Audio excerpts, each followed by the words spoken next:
बात आजमगढ़ फतेह की inside story की, क्योंकि उपचुनाव की जंग में सबसे ज्यादा चर्चा आजमगढ़ का चुनाव ही चर्चा में रहा, क्योंकि जिस जिले में 3 महीने पहले सपा ने सभी की सभी सीटें जीती थी, वहां समाजवादी पार्टी हार गई। अब जानकार हार जीत के मायने निकाल रहे हैं, तो वहीं इसमें कुछ पूर्वांचल का फैक्टर दिखाई दे रहा है, क्योंकि निरहुआ, रवि किशन, मनोज तिवारी सभी बीजेपी के सांसद हैं और तीनों पूर्वांचल से आते हैं।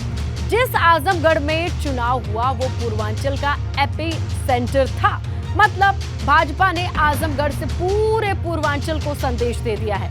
लेकिन सबसे बड़ा सवाल है अखिलेश यादव के सामने, जिनका सबसे बड़ा किला ढह गया।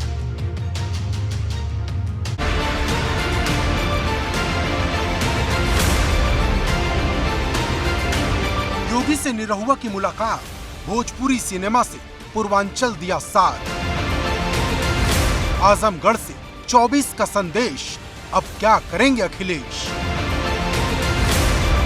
जिस आजमगढ़ को समाजवादी का गढ़ माना जाता था, जिस आजमगढ़ में बिना समाजवादी पार्टी के पत्ता नहीं हिलता था, जिस आजमगढ़ से दिया संदेश पूरे पूर्वांचल तक जाता था, उस आजमगढ़ को फतेह कर भाजपा ने 2024 तक का संदेश दे दिया है। और इस जीत के सबसे बड़े नायक हैं दिनेश लाल यादव उर्फ निरहुआ, और निर्देशक हैं मुख्यमंत्री योगी आदित्यनाथ, जिन्होंने निरहुआ को जिताने की ऐसी कसी हुई स्क्रिप्ट लिखी कि समाजवादी पार्टी अपने ही गढ़ में चारों खाने चित हो गई।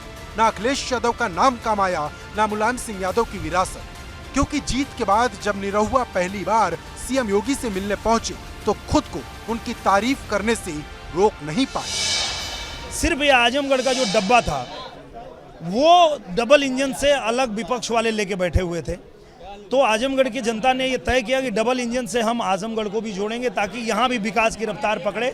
और अब जो पूजनीय मुख्यमंत्री जी ने मुझे आश्वासन दिया है कि आप जाओ आजमगढ़ में रहो और अब आजमगढ़ को आप देखो, सेवा करो और उनकी जो भी समस्या है वो बताओ, सब सॉल्व करेंगे। आजमगढ़ फतेह करने के बाद सीएम योगी से निरहुआ की ये पहली मुलाकात थी। इस बैठक में संगठन महामंत्री सुनील बंसल और भोजपुरी एक्ट्रेस आम्रपाली दुबे भी मौजूद थी, जिन्होंने पूरे चुनाव में निरहुआ के लिए खूब प्रचार किया। इससे बड़ा हिस्टोरिकल विन कोई और नहीं समझती।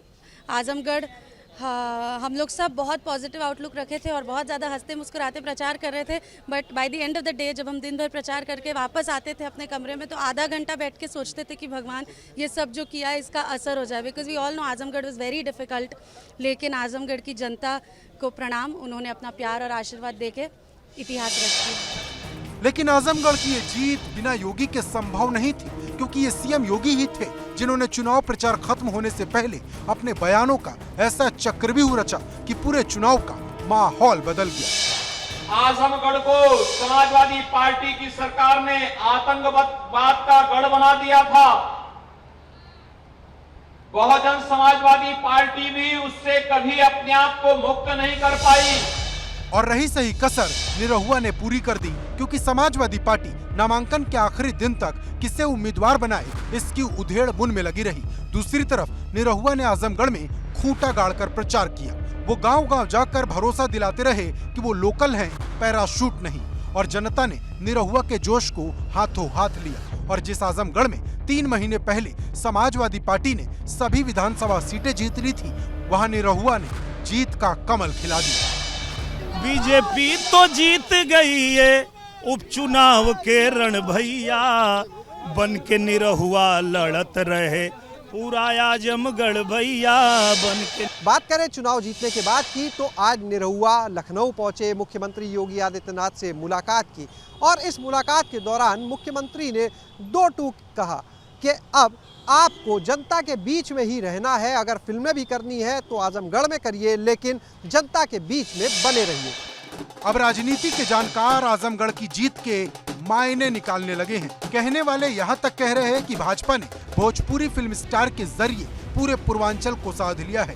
दरअसल भाजपा ने मनोज तिवारी, रवि किशन और निरहुआ की पूरी तिकड़ी बना ली है, जिसका असर अभी यूपी में दिखा है, लेकिन 2024 में यूपी से बिहार तक दिखेगा। भारतीय जनता पार्टी ने निरहुआ, रवि किशन और मनोज तिवारी के जरिए पूरे पूर्वांचल को साधा है। भोजपुरी के इन तीनों सुपरस्टार का पूरे पूर्वांचल और खास तौर से युवाओं में जबरदस्त क्रेज है। भारतीय जनता पार्टी ने इस नब्ज को समझा और उसके हिसाब से अपनी रणनीति तैयार की और उसमें सफल भी हुई। पर बात निरहुआ, रवि किशन और मनोज तिवारी की तिकड़ी की नहीं, खुद प्रधानमंत्री मोदी और सीएम योगी का एपिक सेंटर भी पूर्वांचल है, क्योंकि वाराणसी जहां पीएम मोदी का संसदीय क्षेत्र है, वहीं गोरखपुर सीएम योगी का गृह जनपद। मतलब यूपी में विधानसभा की 130 और लोकसभा की लगभग 1/3 सीटों पर भाजपा ने मजबूत पकड़ बना ली है। अब सवाल इस बात का है कि विपक्ष के पास इसकी क्या काट है, क्योंकि आजमगढ़ की हार से समाजवादी पार्टी में हड़कंप मचा है। विरोधी ही नहीं, अपने भी अखिलेश की रणनीति पर सवाल उठाने लगे हैं। Bureau report, ABP Ganga.